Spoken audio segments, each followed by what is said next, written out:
Hi, I'm Kate Stephenson. I am one of the tutors for the adult education programme, and I've just taught my first course at the beginning of this year, which was Western Art History in a Day. I'm hoping to teach that again, but also to expand out my repertoire, because actually I am a clothing historian by background, and I wrote my PhD on the history of school uniforms, so that's my specific specialism, but I have interests right across art history, social history, and most often I tend to teach on art history. And I actually moved to Edinburgh from York a couple of years ago, and I taught quite extensively for the Centre for Lifelong Learning there, particularly in art history.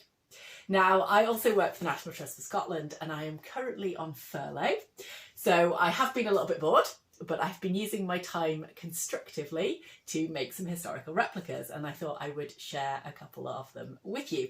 So first up is a couple of Bergere hats. Now, Bergere comes from the French meaning shepherdess, and these were a pastoral style that really filtered up and was worn quite widely by the middle and upper classes. It became very fashionable, and that's quite unusual. Usually fashions filter down, but this is an example of it going the other way.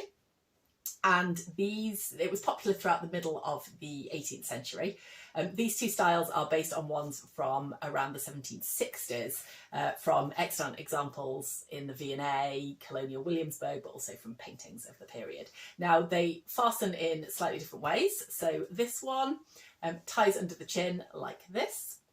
And this one, you have to imagine that I've got a hairstyle at the back here. So this would sit forward and would either tie behind the hair at the back or under the chin. And this would be held in at that angle by a hat pin into the back of my hair.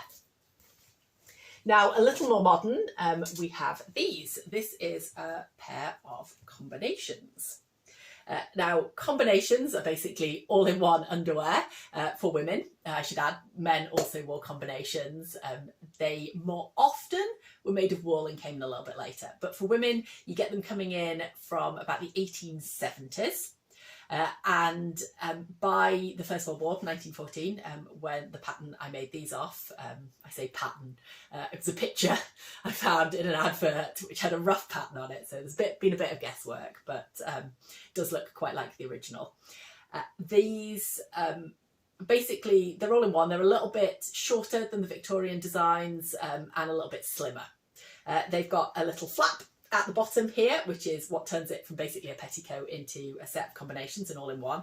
And it's got this waistband with the drawstring on it, which cinches you in at the waist and also blouses the top a little bit, giving you the fashionable, what was known as the pouter pigeon style, which came in at the turn of the century and remained fashionable up until the First World War, which basically just means there's a little bit extra fabric here. It billows out a little bit.